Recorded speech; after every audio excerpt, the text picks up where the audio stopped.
rapaziada, pra quem não acompanhou aí o podcast do Vilela aí, onde o Daniel Lopes passou muitas informações, vai vendo essa informação que é bastante interessante. E olha só que bizarro o que é falado aqui. Será que é dessa forma que vai vir a marca? Eu acho que você já entendeu o que eu tô querendo dizer. Você acha que é daqui que vai vir a marca da besta? É isso que eu tô querendo dizer. Então, originalmente, a gente tinha um capitalismo de shareholder. A proposta do capitalismo de stakeholder é o seguinte: a empresa não deve responsabilidade só aos seus acionistas, mas todo mundo que é impactado pela empresa. Então a empresa deixa de ter uma função ali privada de um direito comercial e passa a ter que ter uma função social. Ela tem que trazer bem para a sociedade. Só que dessa ideia de capitalismo stakeholder, o filósofo maluco lá que é o Curtis Yarvin, que é o mentor não só do Peter Thiel, mas do Elon Musk. Elon Musk, que a gente falou da outra vez, tá criando um partido chamado America Party, e esse America Party, ele chamou para ser o mentor dessa ideia o Curtis Yarvin, que é o filósofo que trouxe aquela ideia do iluminismo sombrio, né, o Dark Enlightenment, e cria a ideia também do GovCorp, que é o governo corporação. Então a ideia desses caras é: o capitalismo stakeholder não é mais não são mais os representantes eleitos que governam, são as corporações. Sim. Porque as corporações têm responsabilidade social. Isso parece lindo, mas com isso você está destruindo o conceito da democracia. A democracia é a vontade da maioria, e a democracia representativa você escolhe seus representantes para te representar lá no poder executivo e no poder legislativo. Então, se você não tem mais isso, você tem um tecnato, ou a tecnocracia incorporada, que são as grandes empresas e os top de linha da ciência e da tecnologia governando. E que é aquele plano antigo do Joshua Norman Haldeman, que era o avô materno do Elon Musk, que no Canadá participava do movimento Technocracy Inc. E nesse movimento eles queriam a derrubada do sistema governamental e substituição pelo tecnato. E a galera foi toda presa por causa disso. O Joshua Haldeman foi preso, o avô do Elon Musk. Quando ele saiu, né, o movimento tecnocrático tinha sido extinto por causa disso, porque foi considerado subversivo, né? E eles criaram o Partido do Crédito Social. E a gente tá falando de 1940. Por isso que eu digo pro pessoal, quem não conhece a história, tá fadado a repetir os erros do passado.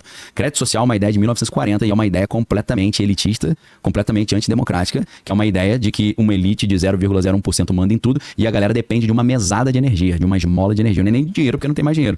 Isso só não foi implementado naquela época, eles não tinham tecnologia para monitorar todo mundo. Agora já tem. Então essa ideia do tecnato, do movimento tecnocrático, do Partido Crédito Social, hoje aparece aí como GovCorp, aparece como capitalismo stakeholder, aparece como quarta revolução industrial. E o mais impressionante é que o Donald Trump, que se coloca contra o Deep State, contra o Shadow Government, contra o pântano, né? Que ele fala, vamos drenar o pântano, né? Let's drain the swamp. Na verdade, ele e o Elon Musk, que se dizem inimigos do Fórum Econômico Mundial, estão fazendo exatamente a mesma agenda. E isso por isso que eu vejo como um grande teatro, né? Porque ambos estão fazendo o quê? A substituição do dinheiro físico pelo dinheiro digital, substituição do dinheiro por essa ideia de crédito, renda básica universal, quarta revolução industrial, capitalismo stakeholder, é a mesma coisa. Só com outros nomes. O Curtis Yarvin chama de GovCorp. O cara vai chamar de capitalismo stakeholder, né? Pois é. Então, o problema é esse, que tanto progressista, capitalista, esquerda, direita, em cima e embaixo, existe uma agenda comum entre os dois, e não importa quem está no poder, essa agenda segue. E é uma agenda que é em desfavor do cidadão comum e em favor da manutenção das elites, né? E a retirada do meio de ação das pessoas de tentar trocar o poder. Você não tem mais ascensão social, você não tem mais acúmulo de patrimônio. Por que um negócio desse, substituição do dinheiro físico pelo dinheiro digital, não acumula patrimônio? Inclusive porque esses tokens, e eu faço questão de chamar de token, não de dinheiro digital, esse token ele pode ter um prazo de validade. Imagina você ganha uma mesada de... Você tem que gastar... Você tem que gastar até o dia 30. Cara, é tudo que a Bíblia falou. E tem que gastar naquilo que eles permitem que você gaste. Se você gasta com coisas que não são bem vistas, você então, perde crédito. Ou então ele quer que você gaste só num raio de quilômetros em volta da sua casa, para promover aquela região, você não pode gastar em outra região. Exatamente, isso aí. Agora, essa semana eu vi uma matéria, até aqui no meu celular, mas não vou conseguir achar rápido. Supermercados que estão com preços dinâmicos. Você já viu isso? Vi isso. O número é digital e fica mudando, como se fosse o preço de uma passagem aérea. Ou como se fosse o dólar, né? Você já imaginou a flutuação, né? Já imaginou essa maluquice? Vamos supor que acontece um ataque cibernético. E aí volta a energia. Quando volta a energia, o pão que tava 50 centavos tá 50 mil reais. É rápido, né? Não deu nem tempo de você comprar o pão. Caraca. Então, assim, a gente tá indo pra um cenário em que... Cara, um cenário assustador. Distópico, é de filme de ficção, né? Distopia, exatamente. Só que eu tô indicando a bibliografia onde isso tá declarado. Você tem o livro Quarta Revolução Industrial, do Klaus Schwab, Capitalismo Stakeholder, do Klaus Schwab, Covid-19, o Grande Reset também, do Klaus Schwab. E aí a gente tem um livro que pra mim fica bem explícito, porque o CEO da Palantir Technologies, que é o Alexander Karp, né? Mais conhecido como Alex Karp, ele escreveu um livro chamado The Technological Republic. Então ali já tá tudo que eles querem. E o que é interessante é que a proposta deles é o seguinte: os Estados Unidos precisa ser o capitão dessa nova fase. A gente não pode deixar o mundo multipolar vir à tona. Os Estados Unidos tem que continuar sendo a superpotência global. E para isso a gente tem que investir pesadamente na inteligência artificial e nas guerras. E a gente tem que ser um país de guerra.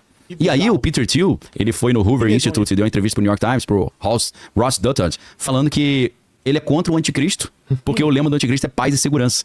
Porque lá em 1 Timóteo 5:6, a Bíblia fala, quando ele disser paz e segurança, virá repentina destruição. Então ele fala, a gente é contra paz e segurança, porque paz e segurança é o lema do anticristo. A gente quer guerra e insegurança. Olha o racional do cara. Aí o jornalista do New York Times fala pra ele, peraí, eu tô achando que você, com as suas empresas, lá com o Founders Fund, com a Palantir Technology, com o Mithril Capital, você que tá criando um contexto favorável pro anticristo aparecer, né? Não. Aí ele ficou assim, aí ele dá uma travada. Então, se vocês pararem pra analisar o que o Daniel Lopes falou ali, referente à economia, né? Referente ali o propósito da renda básica ali, universal, que eles estão tentando implementar, e é desde 1940, então não fizeram antes porque não tinha tecnologia o suficiente. Aí você para e pensa assim, caraca, tudo pra agora, né? E o Daniel Lopes, ele pega todas essas informações, cara, ele expõe link, ele abre lá o link pra galera ver, ele lê livro, ele vem na geopolítica dizendo algo, né? Dizendo algo que a Bíblia já relatava há mais de 2000 anos atrás, ou seja, a Bíblia é mais atual do que o Jornal de Amanhã. Só que tem gente que acha que isso daí é um papo maluco, né?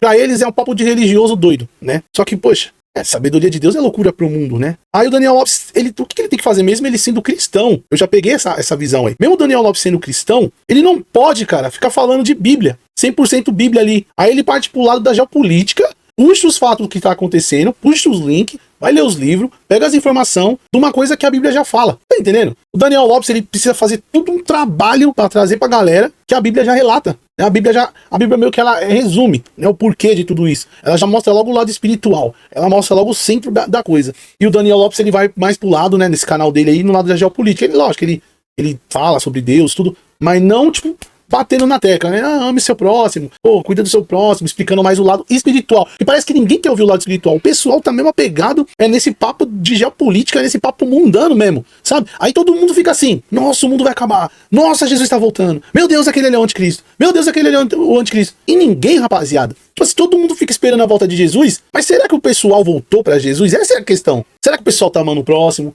Será que o pessoal tá indo pra igreja? Será que o pessoal tá vivendo o evangelho e espalhando a palavra de Deus? Porque a palavra de Deus nos torna seres humanos melhores, entendeu? Cristo, ele salva. Sem Cristo nós não somos nada. Sem o ensinamento de Jesus não somos nada. Jesus relatou sobre o fim.